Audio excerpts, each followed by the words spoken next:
Or physical manifestations sa stress, dili siya unique for each individual. So, as you can see, murag halos pare-pareha kagdanan matigo, no? So, every time stress ang usa ka tao or stress atong lawas, basically, murag more or less the same po ang atong tampatihon. No? But I'd just like to take a disclaimer ha, right now, we're focusing on mental health and stresses, no? It doesn't mean nga kaning inyong ipamista dinhi stress ni siya, ha? No? So disclaimer din, example, no, nag-mention ta dili of migraine, no, or chest pain. No, dili ko inyong dayon nga ay stress rani kay bago kami nag-discuss ni Doc na stress rani. Unya pagkaugma mo na kaning mata. Diba? Kaya ka, no? Oh. So, inuuran niyo siya katakis kasing-kasing, ha? So, dili na siya maunang pasabot diri aron, ha? No? Like for example, erectile dysfunction, kaning frequent urination, UTI na daig ka, unya dito ka magpa-check up, di ka may tambal kay stress ra di ay. No? Disclaimer lang na siya, ha? So, if anyone, kung namin mga gipapanting ngayon ana, unahasap na to rule out ang physiologic na sakit o sa tama ato sa utok.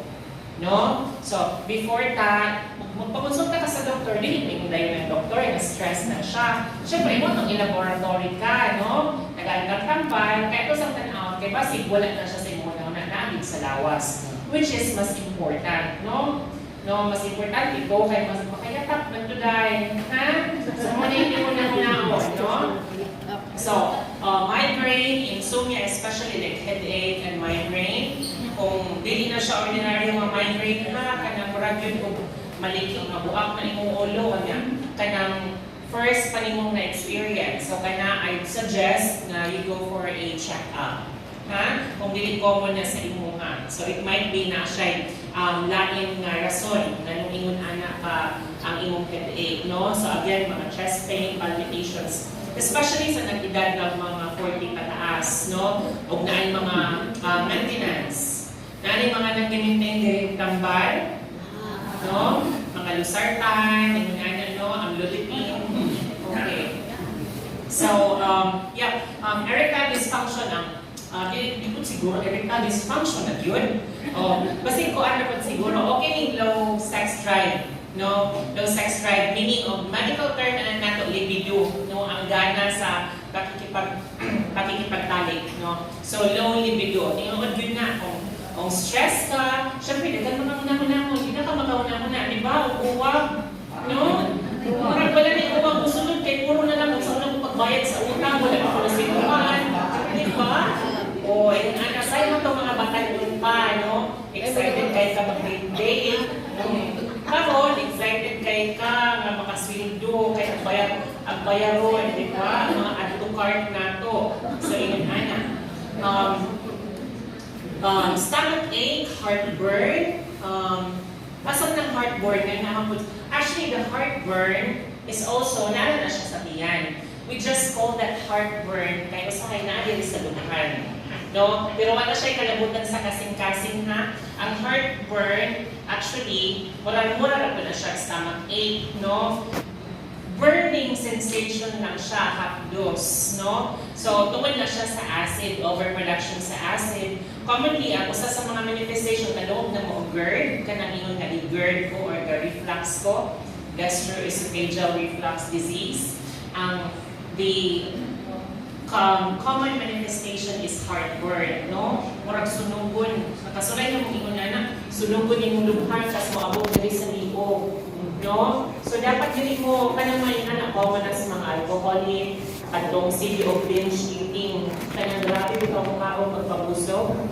Ingon na siya. Kaya what happens in heartburn, ang imong, ang valve sa imong esophagus, mulay-lay yung magdesikat pabuso, sumuinat siya. Once nga mag-inat siya, di ba, our stomach contains hydrochloric acid, right? So, hydrochloric acid, ang stomach, dili na siya magalinhan, nga katong description sa atong mga ginitanan sa una, mga lula-lula, magalingon. It's actually the acid or gastric juices that does the digestion inside the stomach. And normally, our stomach has mucus lining, so that protects from the acid. Pero tungod sa imong diet, tungod kay na antibacterial infection, infection, mawala tong protective lining sa imong stomach, no? So maunang wala lining ang imong stomach padung sa imong esophagus, matouch ang acid, maunang murag vertical siyang usap, no? Maunang gitawag siya heartburn, kay murag gid siya sumog kun imong dughan. And sometimes in the emergency room, it might be mistaken it can be mistaken as heart attack, no? Kaya ngayon, magiging sila, maglisod kong ginahawalog sa kayo sa dugan, di ba? It might be heartburn in the eyes. So, mawala na natin mga test nga para ito ma-rule out na it's not heart attack, no? Like mga ECG, okay, ano sa pailain? Frequent urination, positive na siya. So, hindi itong explanation ni ma'am, no? Katong, if you have like a job interview or unsa pa nga kanang maka-tense, no? Aside from mura kag kaihion, mura kag kalibangon, butterflies in the stomach upset, no? Pero boys ha o girls, ang frequent urination alone lang ha, it might be another symptom sa dili lang stress, ha? So again, disclaimer for that. Especially boys na mag-edad o 40 pataas, kadungog na mo benign prostatic hypertrophy. Kadungog na mo ana. Kadang sa common sa mga tigulang na magsige na iikli kay ang ilang prostate hubag. No, common na siya sa mga laki sa edad ng 40 up, no muhubag ang ilang prostate, mao na siya yung piit sa agianan sa ihi. No? So, mo nang dali na kayo na sila mag-iihi. No? So, na yung mga iun-ana nga symptoms, basig dili na stress-related, you go for a check-up. Ha? Ay kinahanglan ka o tambal para ana. No? Common na siya, it's hormone-related ang kanang BPH. Common kayo siya sa mga lalaki pag edad o 40. And muscle cramps, and so sinusitis. No? Sinusitis, kabalo man mo asa na itong mga sinuses? Ha? Wala mo kabalo? Ang sinus kung nakakita na mo o bungo or kanang skull, na siya yung mga bangat-bangat. Kakita mo og kalabira nga murang bawala na diri no? Di ba maupaw siya diri? Maupaw mo siya diri dili man jud siya. So that's actually the sinus. Ang meaning ng sinus mo siya kanang cavity, mura o kung saan siya. Basta lungag siya. Depression, kung pikaso mo atong bungo, makita mo nga na, dahil siya ay murang hawang sa diri, na ay mga hawang atong diri. Frontal sinuses, kanina siya ay hawang. Kung imo ning buko ni diri, aside na before pa ka maabot sa brain, napay duha ka layer, kaya naman siya ay hawang. Ang tawag na naman ng mga sinuses, no? Na ginatawag na maxillary sinus, nasal sinuses, mao ni matangtay din niya, makakita mo nga duha ka buok nga depression. Those are the sinuses. No, pero dili siya kuan na term. Then when we say sinusitis, it's actually an inflammation or infection sa atong sinus. No, naay nakasulod nga bacteria. Siguro ang pasabot nila ni ma'am aning kuan sinusitis kadtong mga allergic rhinitis, no? Nga naiinibuntag sa'yo or naay mga pollens, nakasulay mga or bugnaw ang panahon, magsigig tulog inyong sigbon, no? Those are actually allergic rhinitis, no? Pero I understand, same man din sila ang symptoms, right? Kaya naman sa ilong, no? Same sila manifestation, pero ang ako lang imo na kalainan. Ang sinusitis is actually infection sa atong sinuses. Pero tungod kay doon sila, maupod ng same ang manifestation. Pero ang katong importante ganina, those are rhinitis, no? Allergy. Every time, kada buntag, depende kung saan maka-trigger. Pwede apo, pwede of temperature. So those are actually allergic rhinitis. Okay, insomnia, hair loss, no? O, hair loss sa mga boys. Natin ginatawag na male pattern baldness, no? Hormone-related po na siya. Naasa laki, naasa hormones, no? So, kasagaran sa mga laki, abot po nila 40. Ang uban din mas ibatanon na ginaog na sa laki. Nana siya yung sign of hair loss. Actually, nana may mga tambalingon na. No? Although, tungkol kay wala tayo bation, ginapasagan lang yun sa mga tao, but actually, that can be treated. No? Pwede lang mga consult na. We have medications for that, the male pattern baldness. And yeah, and that is true nga. Ang stress labi na sa mga babae, di ba? Makapusok, makakontribute to hair loss. No? Tungod po na siya kay ang stress, maka-affect man sa atong hormones, no? Hormonal imbalance. O, example din nga, ining mga pimples, no? Every time ma-stress ka, kulang sa tulog, later on, daghan din siyang effect sa atong lawas, no? Kasagaran po, labi ng mga pimple, hormone-related, stress-related, no? May imbalance sa hormones, daghan din kaayong magawas sa mga pimples, no? Labi na kanin mga back acne, acne, nga naanina, those are actually hormone and stress related. Kulang na sa tulog, ang imong regla irregular, no? Possibly hormone related or stress related, no? I'm saying hormone and stress related because two are interconnected. No, aside from natural physiologic na reason, but ang stress makakontribute sa imong hormonal cycle. Right? Okay. Sa pailain. Lack of energy, body change, no? Weight gain and weight loss. No? Weight gain, labi na kung ganahan ka mo kaon, stress eating, no? Kung depressed ang tao, walay gana, ganahan na lang ka magsigid kaon.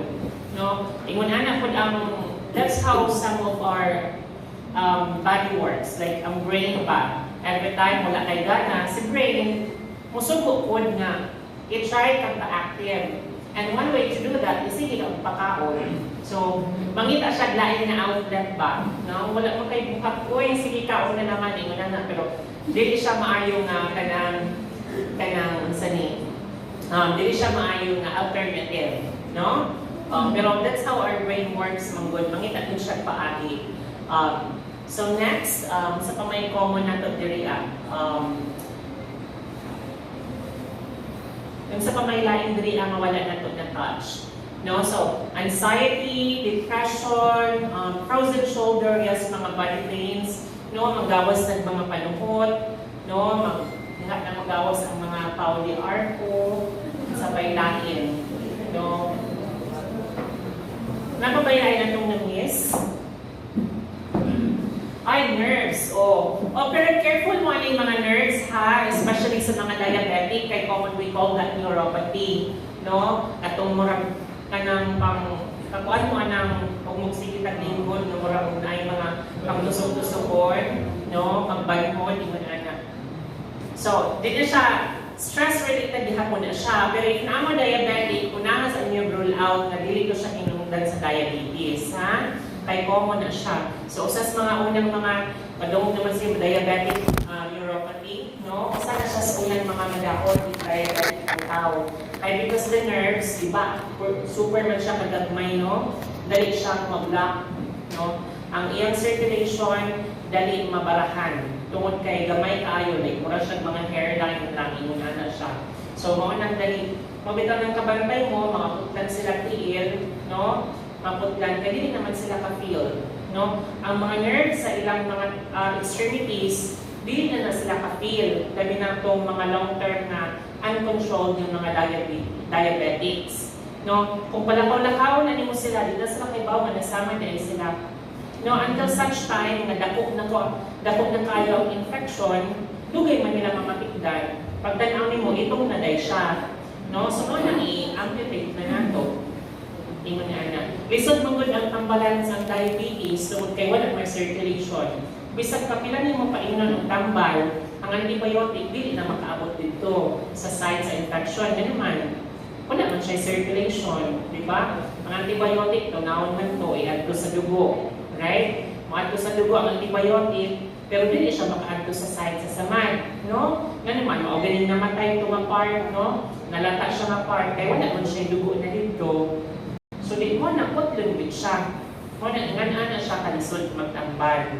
No? So, katong na yung mga diabetes, importante yun ha, na religiously ang pagtumar sa tambal. It doesn't mean na naano mo yung maintenance, okay na siya, ha? Pag-follow up sa doktor, dapat mag-follow up. No? Dili mo ingon nga, ay, okay naman po, kaya hatagan naman kong tambal. No. Dapat kung kayo sa tulingan sa doktor na mag-follow up, pag-follow up yun. No, diabetes sa high blood. Alright? No? So, dili basta i-kuan ha, ibaliwala. Kabalo ba mo nga ang hinungdan sa mga mag-dialysis? Number 1 is diabetes, number 2 is hypertension. Kabalo mo ana? That's the number 1 and number 2 reason for patients seeking dialysis. No? Dili ang ingon sa inyong silingan ha nga pag tumarog ka ng tambal, mao'y makadaot sa inyong kidney. It's actually mas una pag kang madaot kung wala din kayo tumar-tumar o tambal, no? So, ingon ana, so ayaw tuo. Kung naay kuan dapat makontrol yun mo ang imong sugar o imong high blood pressure, no? So dili yun na siya basta-basta. Lahi man gud ang pagkadaot sa kidney kay you would have signs and symptoms until such time na irreversible na yun ang damage sa atong kidney. Kung ang resulta, dialysis yun ka. No? Dili man pareha sa ubang na party sa atong lawas na mo reklamo usa and then maka-recover. Example, liver, di ba? Kapantay din mo nga daghang namatay sa liver, wala kanang mga cirrhosis, no? Bisan pa kung sa kapalahubog sa atong mga silingan, no, ang inyong namatyagan na ay grabe yun palahubog murag every day, every week, mahubog. Pero dugay man sila namatay sa cirrhosis, mamatay sila una, cancer o ba't pang sakit, no? Because liver, it's a very good organ, maka-regenerate na siya. No, mga galing natin itawag na liver transplant, iwaan yung liver, mutubo rin yung siya balik.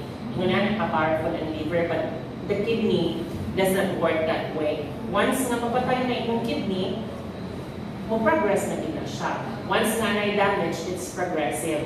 No? Kung na aming mga kapamilya ng halimbawa na nag-dialysis, ning-agi yun na sila of stages, stage 1, stage 2, CKD, chronic kidney disease. No? Progress din siya.